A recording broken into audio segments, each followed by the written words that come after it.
Hello everybody and welcome back to Suzerain with me, your host, Parallax. I normally don't do this, but this is the third video I'm making in a day. I can't wait to see what happens with the continue button. I cannot wait to see what happens next. I want to see if our economy recovers. I want to see if we get destroyed with our budget. I want to see what happens with the military operation over here. I can't wait. So I'm going to go ahead and make a third video in a day. This one probably will only be 30 minutes, but I cannot wait. The wealth of nations. Ooh. Ooh, the wealth of nations. Doesn't that sound good? I don't know, man. This looks a little ominous.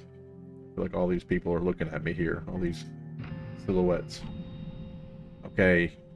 Budget's still screwed. We're still at 2, still at -7. That's not good. The highway is not yet complete. I don't like that at all. I was kind of hoping that something would happen. Read the privatization plan proposal. The Ministry of Health has finished a privatization proposal plan in order to increase the resources of the health system and to increase the quality of service through small-scale market competition. Additionally, the minister's report highlight the weakness Suzerain has when it comes to a potential epidemic. Minister Bonoli reported that much more could be achieved through the healthcare system if the private sector could silently assist by generating new revenue streams and adding new services. Yes, we know that. The Ministry of Justice has reviewed the Suzerain versus Suzerain case and put forward its concurrent opinion before sending the dispute to the Supreme Court. The Vice Minister of the Justice came forward agreeing with the case of Ervison and pointed out that the majority court dissent would do disservice to the legal precedent of future constitutional rights cases. The case is now in the hands of the Supreme Court. I'm not quite sure what's happening there. General Staff gathers. The General Staff has convened at the Ministry of Defense today to assess the security conditions of Suzerain. More than 20 high-ranking officers were in attendance and discussing several war plans, the internal stability of the nation, and the overall state of the armed forces. I forget that they have a hand in our political goings-on. General elections held in Angola this week had resulted in a victory for the nearest Democratic Union of Angola for the second time, with its leader Van Horten continuing his duties as Prime Minister. Good. So the guy that we spoke to over here, he's going to continue being our guy. He and I had a good rapport. Things are looking up. Opening. Oh, nice. The opening of the H3 highway. That is absolutely what we're going to do right now. Arriving at Leshaven for the grand opening ceremony of the H3 highway was a proud moment for us all. Simon and the girl that I don't really trust, who heavily assisted the project, were with me along with Lucian to decide how to proceed tomorrow. Lucian stood up. First of all, congratulations everyone to many more projects like this. Well done. Good work. We couldn't have done it without our excellent team. Indeed. Let's move on to our plans for the opening tomorrow. It's been a long time since the last successful infrastructure project. There is good reason to capitalize on the occasion. I have a plan on how to do that. If Mr. President accepts, a drive from Leshaven to Aroy should do the trick. After the motorcade takes off, the road will be open to the public. What are your thoughts? I don't support anything beyond the opening ceremony. Actions speak for themselves.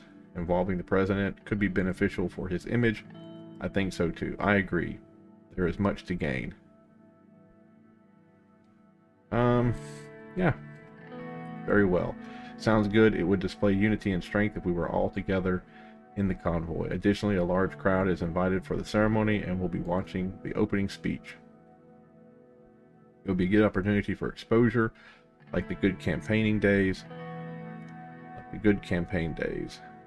Nothing like a cheerful crowd looking forward to it. I think all of us do. On another note, it goes without mentioning that this was a team effort, beginning with the President who put his trust in me. I want to thank all involved in the H3 project. Simon, you deserve a lot of credit. After all, it was you who came up with the project. Thank you for your kind word. It truly means a great deal. We'll give credit where credit is due.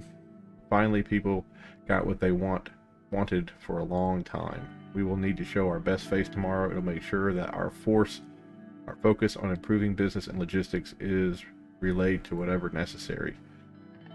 And logistics is relayed to wherever necessary. Alright then, we have a lot of work to do tomorrow. See you in the morning. Goodbye for now. Once again, thank you. Once again, good work, everyone. The team left, leaving the rest of the evening prepared for the big day tomorrow. The next day, a stage had been erected next to the entrance of the highway in downtown. The calm and warm weather created a positive mood in a usually breezy Leshaven.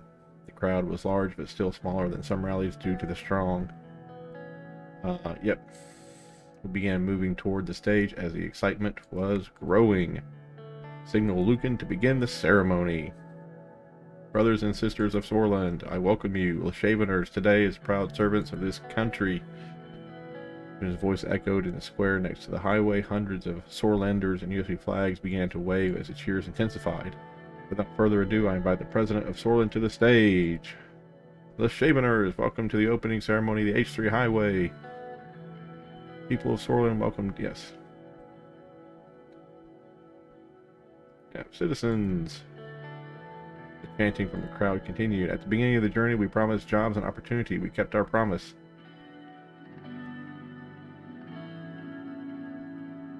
The aim of the H3 Highway was to improve logistics and aid businesses to create economic growth in the East and in England. Our intention of the H3 was to serve our citizens who were having a hard time traveling between these two cities. I'm going to do that instead of talking about the economy. I'm going to talk about how it just helped people, like the ordinary people. This highway brings down travel time by half. Traveling between Leshaven and Emory is now faster and more comfortable. The highway brings thousands of new jobs. Many unemployed citizens have benefited and will benefit on the path of the highway. None of this would be possible without the colleagues with sound advice. Minister of the Interior, please come over here.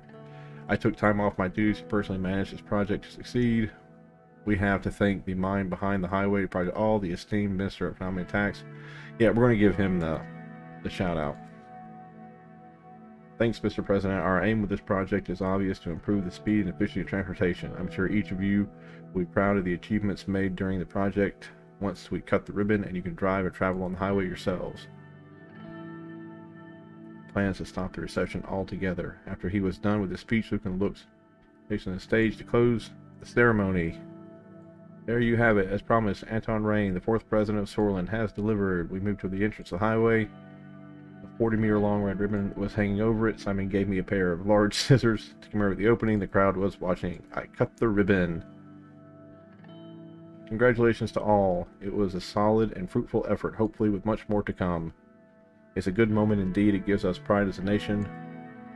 One big step behind us. Your car is prepared and ready. 4 hours and the rest of the motorcade will follow you. Enter the car. Do you want to travel? Who do you want to travel with, Mr. President? Lucian, it would be with my preference. I want to have Simon in the lead car. I like with me. I'll drive my car on my own. Let's bring her with me. Be in the car with me. I'm honored. It will be great to arrive. And we're just doing that because we already gave him some thanks, right? And then even though she didn't like it, we'll give her some thanks. And he's my chief strategist, so he doesn't. I don't know. Let's try to just give her a moment in the sun. It was the best driving experience one could have nowadays while proving the best traction and least noise. After a relaxing 4-hour drive, we were welcomed by celebratory citizens and the mayor. The highway officially opened to the public and thousands began utilizing it as soon as we left the area.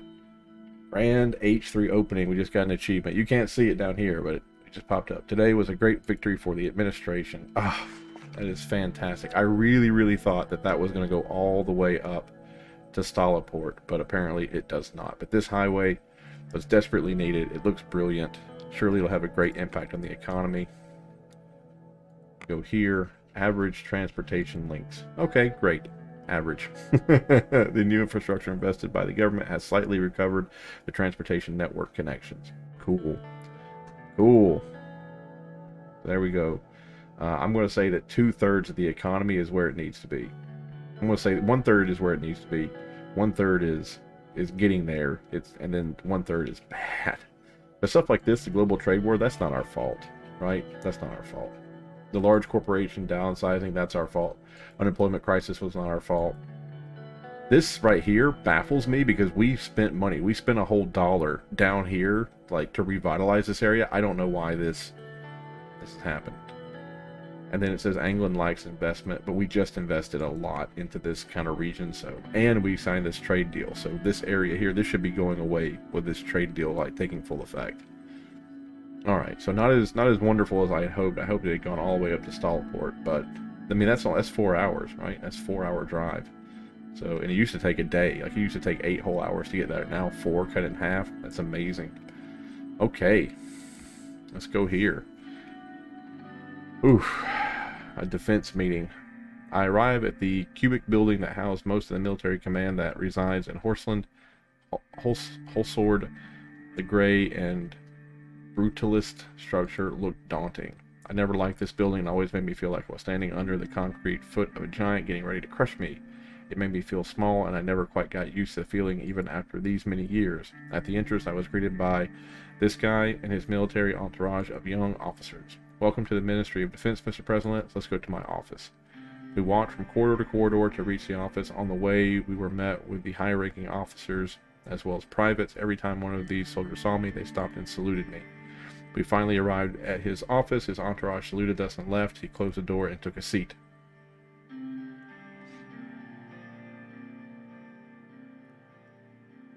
Where is Vulcan? He usually participates in these military meetings. Vulcan is busy at the moment overseeing the defense strategies against Rumberg. He leaned back and interlocked his hands. The situation with Rumberg is getting worse, and our lack of funding in the military means that we would fight for survival in the war scenario. Our soldiers are surely better motivated than theirs. We will defend the country. What are our options in improving the situation? I will make sure it won't come to that. We are making all the necessary preparations, but any substantial military support from other nations would be a welcome deterrent against Rumberg. We have an alliance. I don't know if it's announced yet, but we have an alliance. The recent military partnership. Okay, Angolia includes a multi-defense clause, a mutual defense clause. In case of conflict, we will be obliged to come to each other's aid. In case of Rumberg invasion, they will come for help. Do you think their support would be enough to hold the line? It's a disgrace that we have to rely on other nations for our defense. I don't think so, Mr. President. We need stronger allies. Sure, Angolia is better than nothing, but we must look further to Lesbia or Vanguard. Our options, in my opinion. Yeah, I don't want to do these people because they're oligarchs, and we're kind of anti-oligarch. These people hate these people, so they're not going to be allies with us if we're allied with them. You think is absolutely necessary. Advice noted. I will bring it up to David. Sorlin stands alone as always. I don't help from anyone. Any deterrence could force them to think twice. As a result of the recent deal with Wayland, we have started reinforcing the border. Forward scouts have been deployed, and we have started moving our divisions. Rest assured, we are ready for anything that will come from the other side of the border. We will be providing you with reports. I don't think we'll have any problems, but stay alert. We don't know what we are dealing with yet. I don't want anyone in. Do not let a single deserter pass our borders. Try to be lenient if possible. There might be people who are simply trying to escape war among them. Yeah. Look, we're going to say we're not going to let anybody in, and then we're going to let a couple of people in, but we're going to say that we don't want anybody in. Yeah, let's do this one. That leaves us some wiggle room until later. We are always ready for any situation, Mr. President. Let's move on to our main topic. The mandatory conscription law has become a matter of discussion, and we need to strike a decision whether to keep it or remove it. The facts are that the conscription gives us a large reservist pool that can cover a larger front line, but these troops lack the morale and quality to be offensive elements. My argument would be to remove conscription if our military can stand on its own 2 feet without them. If we are going to have strong allies, why do we need conscripts? A strong knock on the door was heard, and the chief of the armed forces walked in quickly with a frown. What is the meaning of this? Why haven't I been invited? What's going on here? You are overstepping and interrupting a personal meeting between me and the president. I see what's going on here. I mean no disrespect, but I am leading the ground operations, and I must be informed of any strategic changes.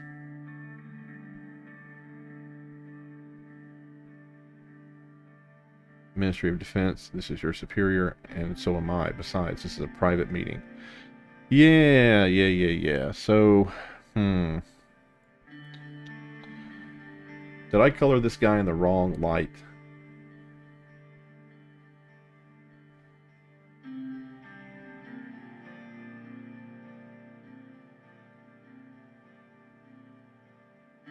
If I piss this guy off, he could lead a rebellion.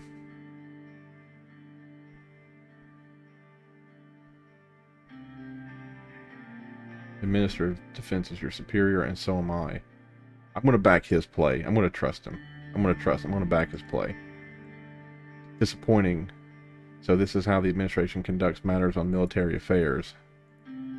Understood. I will, of course, obey the orders of my superior. I could take my leave. In that case, Mr. President doesn't want me here. It would be the most appropriate action.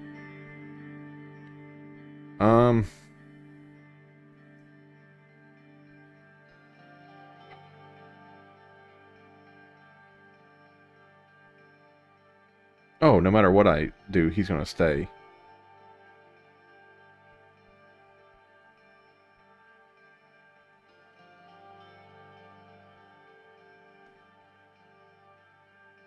Let's do this one. This is what I wanted to do anyway. The matter is rather simple from my point of view. We keep our traditional army doctrine is not devoid of disadvantages. However, at the end of the day, Rumberg has a larger army, air force, and navy. Our conscript navy? They have a larger navy than we do? They're landlocked. How do they have a navy? I guess somewhere all the way up here they have access to the ocean. I don't know. As a larger army, air force, and navy, our conscripts will fill the much needed weakness we have.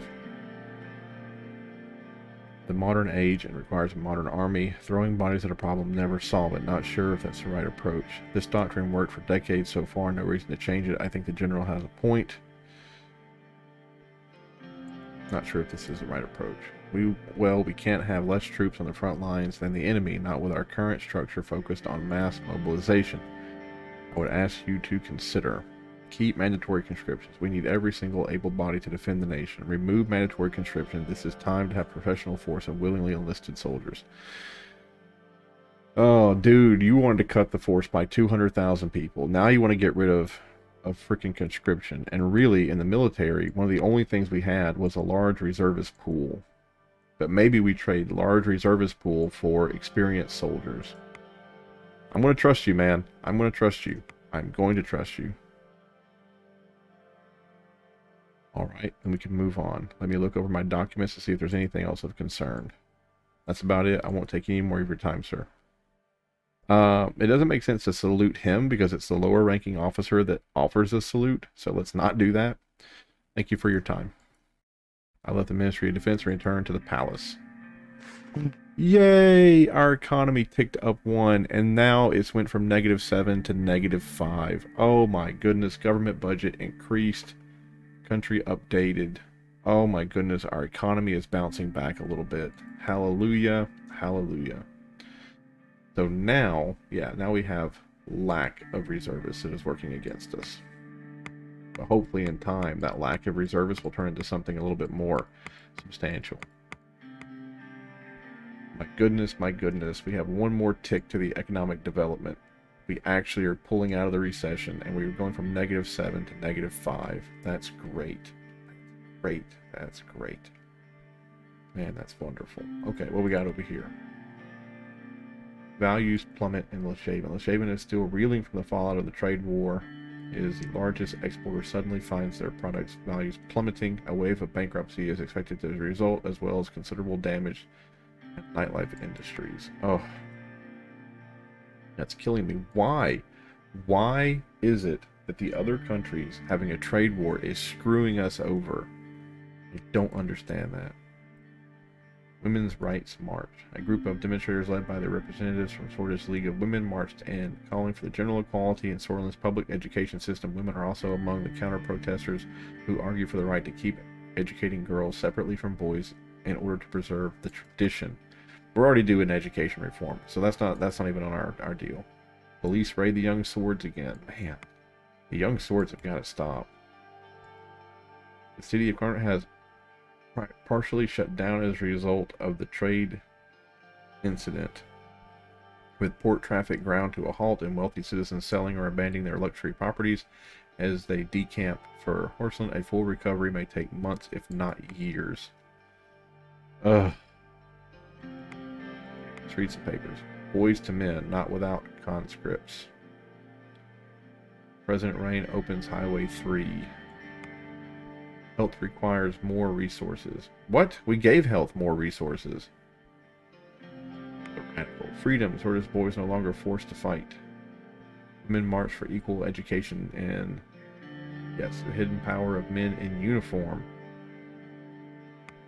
Trade war effects. The trade volume in the past month has been stagnant in all major port cities due to the increasing tensions in the global rivalry between the superpowers. Yeah, they need to.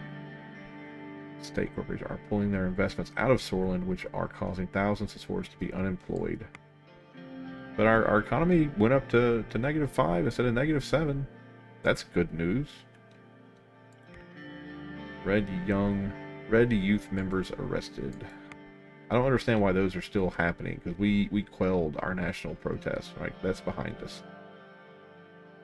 Okay, maybe, and I banned those parties, didn't I? I think they are banned. I'm not quite sure why they're still being allowed to operate. Okay, briefing on the current economic situation. This is something that we want to do. This is something that's important. Walking through the large bronze doors at the entrance, I was led by 2 assistants upstairs into a meeting room. Everyone stood as I entered, buttoning their suit jackets. Welcome, Mr. President. Please take your seats. Everyone took their seats. As you know, today we're going over our economic status. Let's begin without any further ado. The ongoing trade battle between the 2 superpowers has disrupted the global trade immensely. Unfortunately, we couldn't escape the effects either. Our net losses are growing as fallout, and we have lost a substantial amount of budget. There are no signs that either side is backing down for now. That's unfortunate, but the bright side is not just that this is in... The bright side is it's not just us that's in this state. Romberg was hit especially hard. Nice. That's good to know. If we can draw their focus away from military stuff, where they're starting to like scramble and fix their budget, that's good. Good news for us, it will give us an edge over them. When will the effects on Sorland wane? Do whatever you can to make sure Sortis citizens do not suffer more from this. We are doing whatever we can to mitigate the disaster. The end of the tunnel is in sight. How are we doing in terms of the infrastructure? The success of the first infrastructure project is already showing a positive effect on the economy. Oh, maybe that's what it was. Nice. Who's this? Who started grinning as he leaned forward? Thanks to the highway, economic growth is returning to England, and we are expecting new investments and jobs in the region. I guess that's what happened. I guess we got +2 for building. So we spent 2 to build it, and we got +2 back. That's not bad. Many leaders on the Business Council have praised the logistical improvements. It was a gargantuan effort from our side of the Ministry of Economy. Your efforts are noted. Everyone who has contributed is greatly appreciated. Positive results show that we are on the right path toward economic growth. We can do much more to improve the economy, and we will, because our work is far from over. You are correct. The subject of tax reform and many more await future debate. David, do you have the status of our trade deal with England has increased our imports and exports by 25% in 1 month, with much more to be expected in the future. But higher prices for steel didn't result in a trade surplus. But higher prices of Anglican steel didn't result in a trade surplus. Okay, so we're importing and exporting more with them, but I guess because we were paying the higher prices, we didn't get a surplus. That doesn't seem like a positive indicator. That's what we expected. We should look for more trade partners. We can make much more and increase our prestige in the region. I agree. Not just in the region, we should target for more deals internationally. We should see our improved relations with Angola as a stepping stone to expand positive influence. I support our foreign initiatives with partners as democratic as... Yes, I agree. Aligning ourselves with more democratic countries is good for Sorland. That's beside the point. I didn't ask you for your opinion. Who is this? Who are we yelling at? Edith?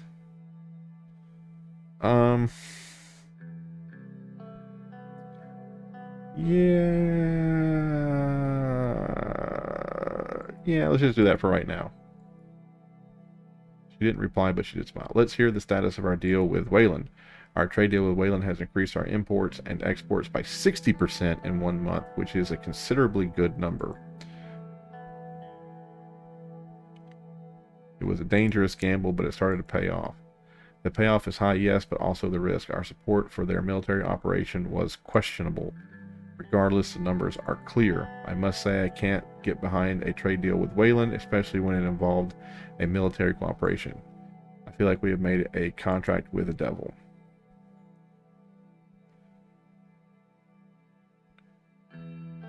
What's done is done. Albeit risky, it is lucrative. Increased trade has improved our economy. I see this as a reason for celebration. On a side note, consumer spending has decreased further due to a pessimistic mood caused by the issue with our economy. That is discouraging, as we did the best we could thus far. I am confident we will turn the mood around with adaptive projects and solutions. Good to hear. We will do better. While I agree with our first attempts, we were not successful. We still might have economic opportunities left. I think, I guess, I don't know. I think we did the best we could. It isn't good for our reputation as the people expected quick solutions. We are running out of time. Sadly, our budget reserves don't look good. We will need to look into whatever we can to increase the budget we have. What can we do about that? I will formulate a plan and present you with the next steps. As per the latest data, unfortunately, the recession seems to be lingering. No matter the cost, we will have to increase our economic development rates. Otherwise, I'm sad to say that we will be doomed. We need to use the opportunities we are shown. Trade deals and infrastructure improvements always help. Mr. President, I will be very clear. Simon took off his glasses and put them on the table. You know when the smart guy takes off his glasses that something is... And he looked me straight in the eye. You already know this, and I don't want to frighten you, but if we are unable to stop this recession, we are heading toward an economic catastrophe that has never been seen before in Sorland. No, in all of Eastern... Jesus. I can't even begin to imagine how we could survive that. None of us wants to see shortest people starve while the state is unable to provide for their citizens. Then we will need to get to work. Exactly. He put on his glasses. Now, there are a few methods to tackle this recession. Our debt situation is awfully bad, and I heavily advise against further expenditures. However, I will still present new projects and leave the decision for you, Mr. President. There are two main distinctions in between these projects. It's either about continuing our infrastructure improvement or investing in increasing production. If we continue on our infrastructure, that would lift us up to advanced country levels. However, our industrial production suffered and also needs a boost to return to pre-recession levels. There is, of course, the option to not take any risk related to our budget. The plans for these projects will soon be finalized. For now, I can provide preliminary information. Which one would you like to hear first? Let's look at infrastructure. For infrastructure, we have two projects. One is the international airport, and the other is a port. It is growing at a rapid pace and would benefit highly from an international airport. Much more money to be made there too. The Mora port will boost trade and improve the flow of goods toward Holson because of the current port is too small in capacity and extension is blocked by the Navy headquarters.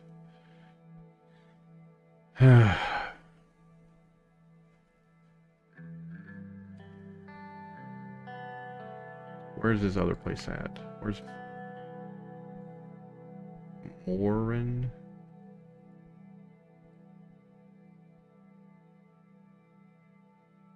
Where's Morin at? Oh, here. Okay. So we would be upping this thing's trade port. Oh, the Gray Strait. That's not the Gray Strait. I thought this was the Gray Strait. That is not the Gray Strait. This is. We patrol this area. Okie dokie.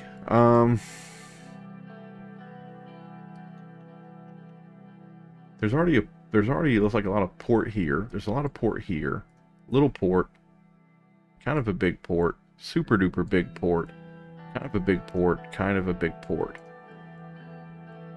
And where's our international airport? We have an international airport here. And then here. And I don't think we have one in here.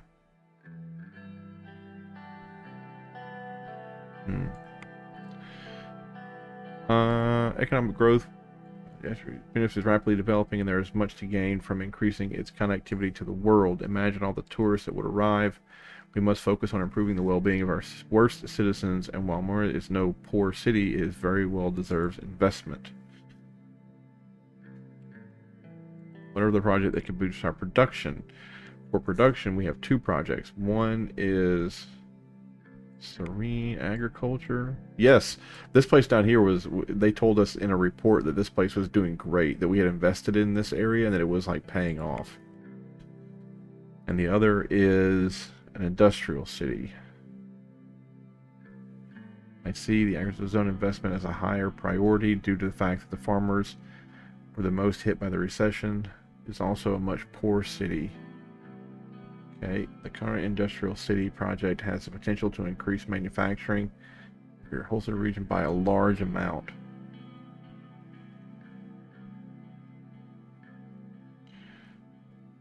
I like that. The recession has hit the farmers particularly hard. Besides, the agricultural output increase would boost the economy. The investment won't be able to recover the industry there. On the other hand, would bring more financial gain. Our government has the opportunity to support agriculture, and we should take it. It would increase our net exports too. Very well. That covers our subjects for today. I have a couple more economic related questions. Does anybody want to add something? Oh, we'll do that. Anybody want to add something? Nobody answered. This concludes the meeting. Have a great day. Goodbye. Until next time. All right, that wasn't bad. That wasn't bad. We have the opportunity to either build an airport or improve the port, or to build an industrial zone, or to help the farmers. Now, if we look down here, one of the economic things is that this place is screwed, right? So this would turn from a red to a green, and if I look, I don't see any of these places that like desperately need it. So this is like a really rundown area. So I'm tempted to invest heavily into this area. What is this? Reports from our border cities indicate that a polio outbreak in Wayland has been moving towards Sorlin. Specifically, there has been a sharp increase in cases in rural and nearby villages. Health professionals have been dispatched to curb the infections by quarantining the patients. There are currently 23 active cases in Sorlin. Great. So we're going to get a pandemic that came out of this place. Perfect. Perfect. Perfect. We are going to lock down that area super tight. Oh, what's this? Oh, yeah. He wants to have stronger naval cooperation with us. Yeah, well, you know, let's get back on our feet, get a little bit of money to spend, and yeah, absolutely, we'll invest in a more modernized navy. Wayland border reinforcements announced.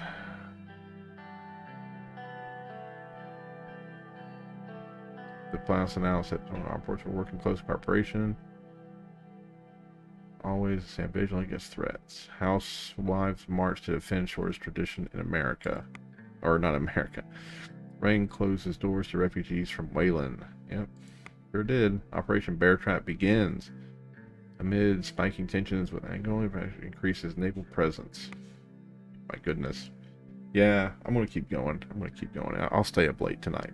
Tomorrow's going to be a long day, but it's okay. It's okay.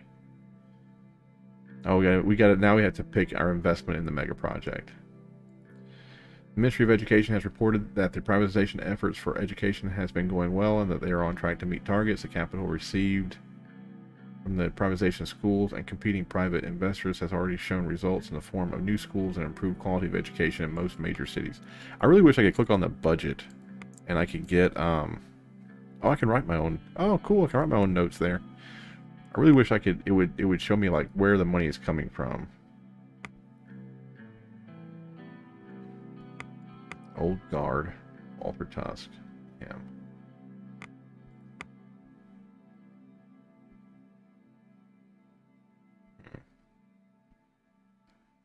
seats. Reformist, centralist, old guard. 1, 2, 3, 4, 5, 6. 1, 2, 3, 4, 5. Okay, good. Nice. Yeah, so you could fire some of these people. All right, let's talk about a mega project here. Oh, we have to just make it now. Oh, it's -2. Oh my goodness, it's -2. Oh, it's -2. Oh man. Oh, it's -2. We'll go right down to -7 if we invest in something.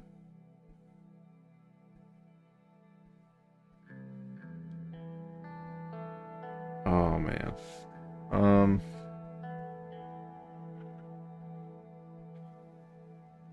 Here's the problem. This right here, if the tourists go away, this is screwed. Right? If the tourists go away, it's screwed. This one, I suppose a port would be good, like a better port would be good, but we already have Leshaven, which is a gigantic port. Like, how many more ports do we need? This right here, I want to invest in this, but now I'm afraid that Wayland's going to screw it up. They're going to come in there and like bomb it or blow it up or something. The industrial zone, this sounds good, but this is so poor. These people need investment. We're doing it. Screw it. Go down to -7. Yeah, we're doing it. We're going to invest down here. We're going to get the people the jobs and the infrastructure they need.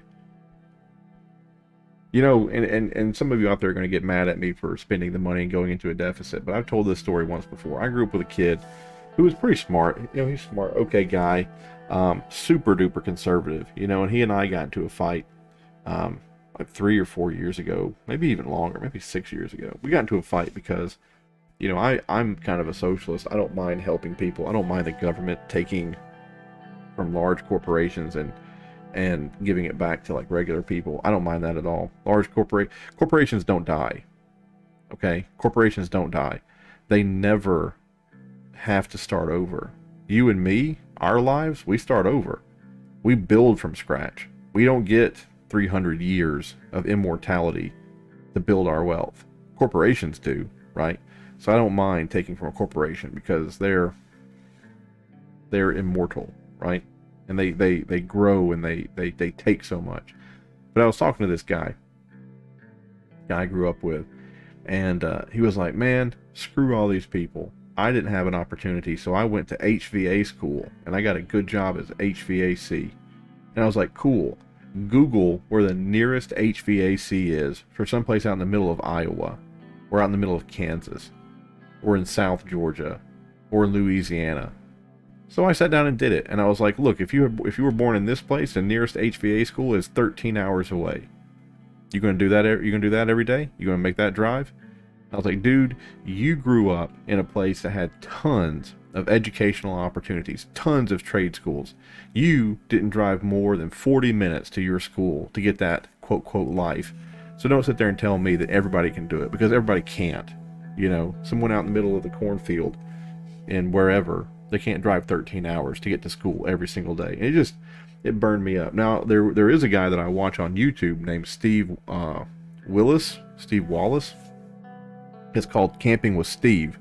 His first videos are him camping at a campsite where he's going to school. He did do that. He did drive 13 hours away from home. And he went to HVA school, and he was camping every single night because that was the cheapest thing to do.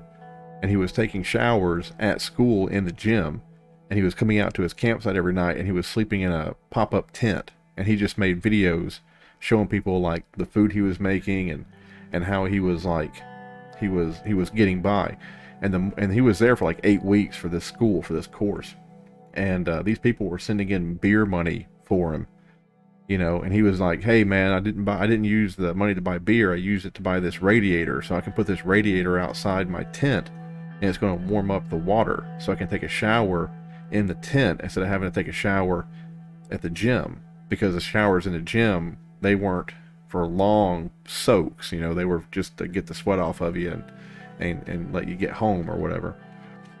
But it's just that guy, he did it, and like I understand that you can do it, but it's just not everybody has that cutout. Not everybody has that ability. I had another friend growing up who had arthritis over 80% of his body by the time that he was 15 years old. And you can't have more than $3,000 in funds or in assets, or you get kicked off the type of Medicare that helps him, and he can't get a job. He can't even move his body. He's bedridden. The only thing they can do for him is give him painkillers. So it's a rough situation. He deserves better. And in a country where we have so very much, and I see people paying no taxes, I see people not contributing whatsoever, I see people living lavish lifestyles, we can provide better for him. The mark of a good civilization and the mark of a good country is how it treats its people. The mark of a good country isn't who can split someone else's throat and take their money and stand on top of a mound of dead people shouting how they're the winner and how they have it all. That's not the mark of a good country. That's what a 3-year-old temper tantrum, selfish child looks like. That's not what a refined, educated human being that believes in the decency of each other. Like it doesn't look like that at all. I'm off my soapbox though. I was having my afternoon tea in my office and going through the newspapers. One of the headlines piqued my interest. It read, "Polio Crisis in Wayland." Before I could start reading, I heard a couple of knocks. Pascal entered and followed by Lucian. "This is our health." "Yep. Mr. President, it's time for a scheduled healthcare meeting. Good afternoon. Please take your seats." "Very well, let's begin." They have taken their seats, and Pascal produced a document from his suitcase. He put it on the table. "Very troubling news from Wayland, Mr. President. I have just returned from a meeting with our top scientist on the matter of polio. It seems to be spreading. Indeed, this might be dire consequences for the region. I'm not worried it will stop before it reaches Sorland. What are we doing to prepare? Why am I just learning this from a newspaper?" He nodded. "What I was told by our researchers was that for the current infection rate, there will soon be 1 million people affected by polio. So we have notified all of our healthcare staff, especially the ones closer to the Wayland border. Unfortunately, those are also the more rural areas and they lack the equipment and staff. We need to be ready for any possibilities. I doubt it is that serious yet. Regardless, back to the topic." Pascal put on his reading glasses and went through his documents. He didn't say anything for a whole minute. Yes, of course. Let's start." He put the papers down, cleared his throat, and looked at me. "In general, I am very content with the budget decision that was made. This comes as a very pleasant surprise that we are all welcome at the ministry. The overall mood has been positive and the administration focused more on healthcare. I'm excited about what we can achieve with the allocated funds. Do you have any specific areas of focus in mind? Providing better healthcare is our goal. The administration will be known to have supported the welfare state. We have to minimize service disparities in the country. The situation isn't good at all. Yes. I personally invested to solve the horrible infant and maternal death rates along with your request. As you know, I have been preparing a new privatization program that could create funds through selling of unused ministry property and some extra taxes. It might not go against our strategy to promote a market economy, but I am personally against privatization of government services, such as vital services that must be under state control. Aside from creating additional funds, there is a long-term problem with privatization of a country like Sorland. You are right, there might be a structural issue, especially due to private greed and market manipulation. What are those problems? People are already lacking proper health care, even though it's free. What happens when you privatize it? Prices increase as state hospitals close due to sales. We will prevent the worst case scenario. There needs to be healthy structural improvements in the sector. You're not talking about Sorland, in which the healthcare is free for now. We have people who have their lives depending on our service, and it's free to them. Messing with that structure will definitely hurt us politically in the future. I know that for sure, but the choice is yours.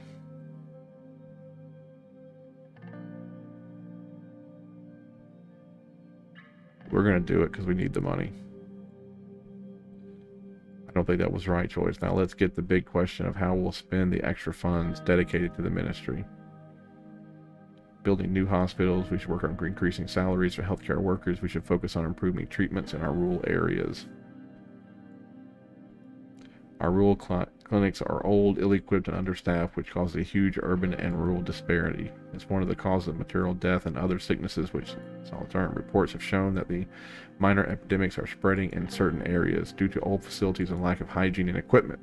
I believe improving treatment in rural areas should be our focus, Mr. President. It would be the best to consider the political advantages of each one, as well as the practical advantages before making a decision. Increase the salaries of doctors and improve rural treatments. We're just going to do the rural treatments. That's all there is to it.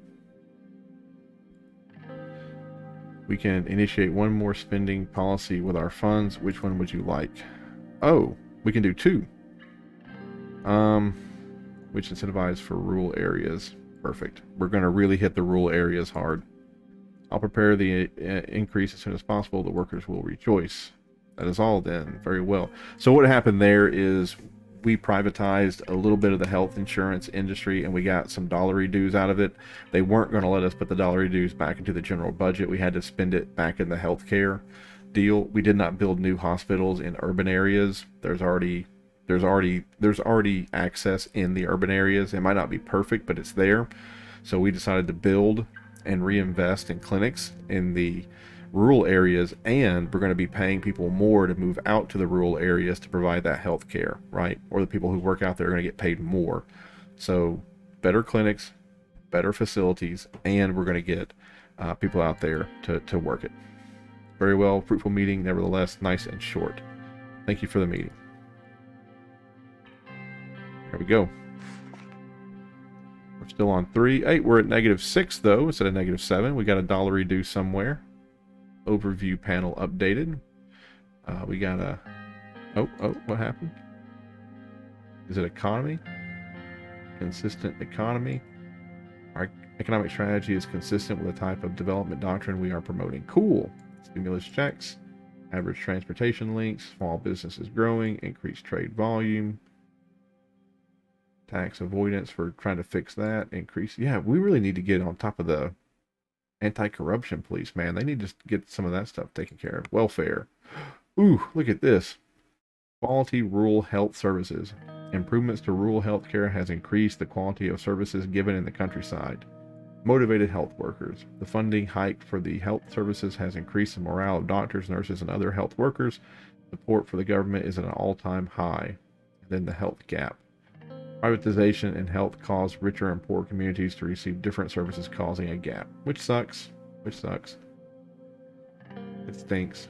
I can't wait to sit down with the education people and get this right here taken care of. I cannot wait. And then I can't wait for her, the anti-corruption police, to take care of these jerk faces. Experienced diplomat, influential OMEC member. Higher prices, economy. Yeah, we're gonna fix all this stuff, man. 48 minutes. Can I do one more meeting? I don't even have my watch on me right now. Yeah, I can do one more meeting. Let's go read this. Oh, this is that case. A landmark court filing has been appealed to the Court of Appeals today and is under review by the Minister of Justice. The lawyer and Polish civil rights activist sued municipality led by for the infringement of the constitutional right of equality before the law. The case questions the separate legal treatment of the Polish by the extension of the whole. Okay, so that's a 14th Amendment deal, equal protection under the law. Apparently that group is not getting it, but that group also killed 17 people, children. Okay, what's this? Chief of the Armed Forces reported that the Armed Forces are moving north toward the town of Vernon, right here. On their way, many Polish villages were assaulted, and initial reports indicate a high death toll. As they are approaching closer to the border, movements will be closely observed. Many displaced refugees from the battles have been seen moving toward the shortest border. They have been turned around forcefully to ensure complete defense of the border. They can go to Rumberg. Okay, they can go to Rumberg. Our borders are closed. We're not doing well right now. Real threat to public health care. Yes. Now you're going to yell at me for privatizing it. Government's iron grip on health care ends. which is good. I guess it's good for the economy. Thousands protest the new governor of... Oh, okay. Yeah, well, that's not good. I don't even want to read it. It's out here. It's this island. There's a new governor out there. Apparently, he's not liked. Okay, on the upcoming vote. This is going to be very important because we needed 150 signatures, and the last time I checked, we had 121. So let's see what's up. The preparations for the new Constitution were nearly complete. Soon we were going to propose it in the Grand National Assembly, a huge step for our administration. But we desperately needed more support. That's why I had invited Friends Richter for a chat about the upcoming vote. He and his party held the key to our success. We met in the presidential office at the end of the day. He arrived in his signature navy blue suit and handed me a box of famous chocolates before settling down on the couch. Thank you for the gift. Oh, it's nothing, Mr. Rain. He took a folder from his briefcase and flipped it open. I could see that the scribbles he'd made in the margins of my draft proposal. I have to say, I'm surprised by this proposal you prepared for the new Constitution. I really do not understand your reasoning behind some of the changes. I thought we were on the same page. What's on your mind? Don't get me wrong, I like your draft, as I've already stated. I'm just shocked you listened to our demands, decreasing the electoral threshold and the term limits. That's more than we hoped for. How does the USP feel about that, Mr. President? It's a political suicide, or did you actually manage to get the party behind your changes? I mean, I had that one meeting with that one woman, and it went really, really horrible, but I've not heard anything from anybody else inside the party whatsoever. I've not even had the opportunity to meet with anyone. So, I mean, I don't know.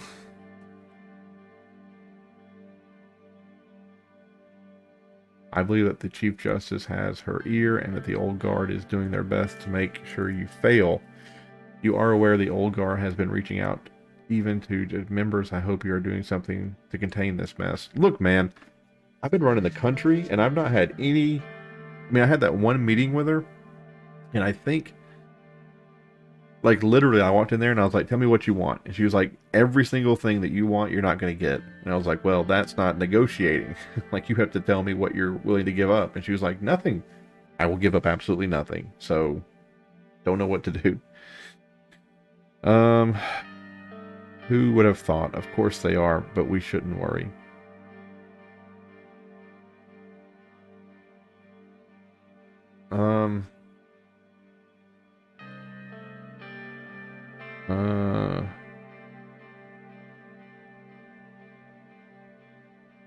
I hope it works out, Mr. President. But even if the changes pass Assembly, how are you going to get such an anti-Solis proposal past the Supreme Court?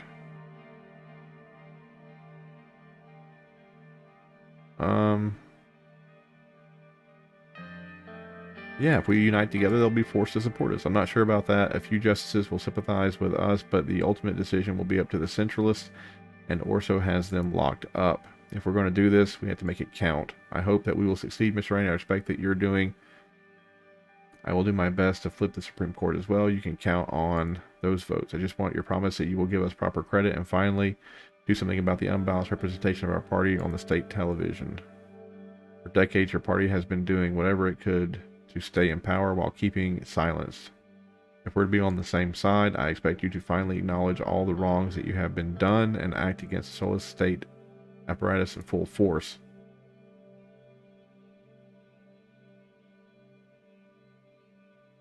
Don't blame the USP, as Orla has gone through a lot. Let's say that. Okay. I hope I can rely on you in the upcoming vote. We expect the USPS to rally behind your proposal. I can assure you you'll have the full support. The full support. Happy to cooperate with you, Mr. Richter. Don't doubt it. We will change the Constitution together. I look forward to it. Is there anything else? Before you leave, I'd like to address a few things I've heard about you. No, I think we're good. Thank you for your cooperation. I'll see you in the history books. Have a nice evening for now. He left the room. There we go. That was nice. That was really nice. That's much better than going into a room with a lady who's just like, you're not going to get anything, and then storms off. Like, I like people who want to negotiate and who want to work together. I don't think we're going to get this thing passed, though. I don't think it's going to happen. At yesterday's party conference, announced that he will be giving his full support to the constitutional changes. He asked members of his party to follow him in this endeavor and set aside their differences for the greater good of the country. But what did we get? 70? And I assume I'm going to get half of these. So half of 130. Like, I think if I get half of 130, I should be okay. I'm not going to get any of the 40. Like, these guys are just, they're lost. The independents, maybe I'll get 3 or 4 of those. It would really be nice if I had spent more time thinking about this Constitution thing. I've been worried about everything else. Ryan meets Richter. The meeting could be an indication that the president is truly aiming for democratic reform as opposed to playing lip service. Yay! Award company contract. Oh, okay, good. Oh, we have to pay more? We did -2 already for this thing, and now we're going to be paying more. Oh my goodness. Geez, now we're back down to -7. The government contract for the new ambitious investment project. Which company should we pick? We're going to go with this one again. They did great last time. As long as we don't change the budget on them. We didn't even get to talk about this.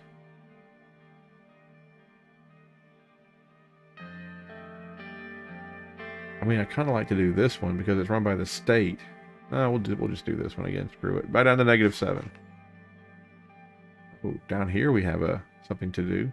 No more newspapers, though. Not getting yelled at there. Super nice.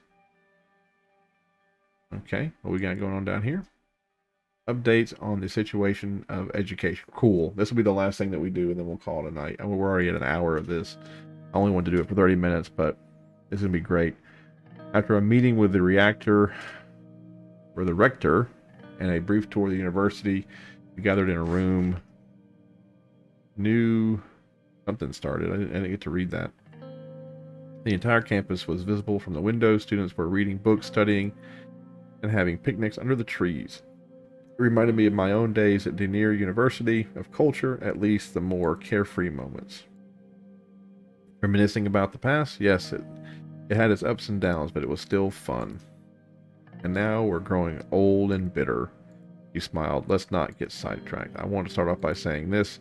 It comes at a welcome surprise in Swedish politics to see a president uphold their promise regarding education. I am making sure that the additional funds are being used in the best way possible in order to resolve structural issues. Speaking of, the state having had to rely on privatization funds is a disgrace. We are letting private interests meddle in the most essential service, learning. New private schools are increasing the disparity of services in education. Lower income households who can't afford the private school in their districts and might need to send their children to a public school far away. Why would they need to send it to a public school far away? There would be a public school in their district. There would just also be a private school in their district that's competing against the public school. If anything, the private school is going to take away some of the kids so the public school can focus on those children. Like, it won't be a 20-to-1, it'll be a 15-to-1 class size. It's good for us. Why would the kid have to go far away to a public school? There should be one in his district. There shouldn't be the only service shouldn't be a private. What the fuck? I want to thank you for allowing me to lead our education system in the right direction by removing nationalist indoctrination and traditional teachings. We have unlocked the potential of the next generation. The students now will thank us in the future. President Rain, for now we have unlocked the potential of a crucial thought society is fairly needed. In this way, you have surpassed all the leaders before you. Shoreland needs visionaries like you to reform, become better, something better. I only did what was necessary. That's why we are here. You played a huge part in this too. I'm optimistic about the path that lies ahead of us now. She nodded and brought out a stack of papers in her bag. Spinning her ballpoint pen, she went through the papers, organizing some of them together. Our ministry has prepared the necessary framework regarding how to spend our increased educational budget. I have outlined 3 potential options. We can build new rural schools, improve the standards of existing ones, or increase salaries for all education workers. Because of the additional funds from our privatization on top of the budget increase, we should be able to implement 2 of these options. What does improving rural schools entail? Where to start? At the very least, they need new equipment and materials. Many of these schools are facing a shortage of desks and textbooks. The ones that aren't haven't been updated since before the Stahl administration. If teachers lack the resources to give a Sorlish youth a proper education, it can be as bad if they don't give one at all. Tell me about the plans to build new rural schools. The issue is very critical as we are losing many young people to ignorance and illiteracy. Sorlin's rural population is full of untapped potential. With enough education, these people could be an asset to our workforce and society. Look at how united Antana is pushing past in education and research. It's because most of their rural population has access to schools. Why should we increase the salaries of education workers? The job itself should be held in higher regard and be compensated accordingly. These are people who have chosen to dedicate themselves to the betterment of others, to helping raise the next generation. We ought to give them what they deserve. I am ready to decide. Build new rural schools. Our primary goal must be to increase the access to education, increase salaries to teachers, principals, and other education staff around the country, improve rural education by purchasing new materials and upgrading old school equipment. So, new rural schools and improve rural education. There we go. Thank you for all of your efforts. There we go. Boom. Oh, shoot. Our economy took a shit again. Man, that sucks. Man, that sucks. Man, that sucks. I was really kind of hoping it would tick up again and it wouldn't go down. Let's see what happened here. Welfare. Look at that. Inconsistent curriculum. I don't know why that didn't get helped, but here we go. Access to rural education, quality rural health services, motivated workforce, modernized education techniques, good urban institution, improved working conditions. Man, we have made welfare for the state great. It looks wonderful. The order is going to come next. I get you. Military is boned. Look at that. Look at that. Oh my God. Economy. Bullshit. That corruption campaign, efficient judiciary, positive judicial personnel, freedom of the press. Okay, well, that's hurting. It took -3 for this agricultural zone. -3. Man, I hope that pays just dividends later. Are we getting a thing underneath it? We got a thing for the highway, but we didn't get a deal. Anyway, I think that's it. I gotta go to bed. I want to keep playing this game. I hate ending on this. I hate ending with the economy so screwed. Like, I really want to get past all this. I want to get to a good place. But it seems like no matter what we do, we always gonna get hit with something. I know it's going to cost money to fix the polio thing. Like, I know that's going to be a problem. That's going to suck. But hopefully investing in, where is it, welfare? Like, hopefully all this stuff in the rural areas, if we keep hitting the rural areas hard, then hopefully, that'll fix, what is this? Some successful improvements have relieved the strained welfare systems from the worst, but not all issues are solved. We're just trying to keep the company. We're trying to keep the country together, man. We're trying our best. This economy, man. This economy is killing us. It's killing us.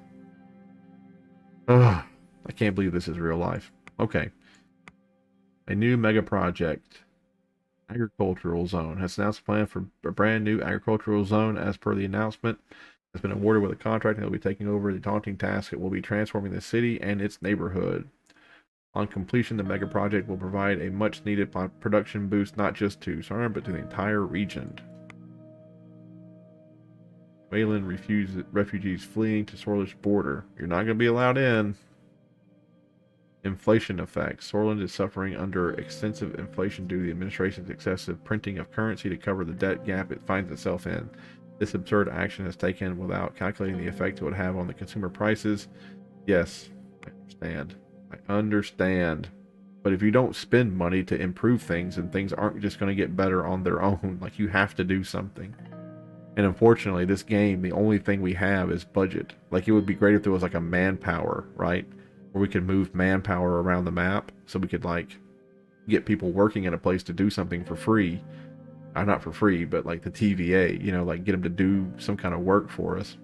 And I don't understand if we're pumping all this money into the like if we're building a hospital, if we're building stuff down here, if we're building this, if we're paying people more, that people should have more money and there should be more taxes coming in.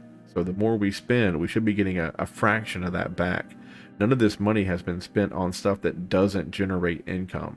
Like we've not bought a luxury mansion, or like we've done nothing but buy things to produce income. None of this is liability. But whatever.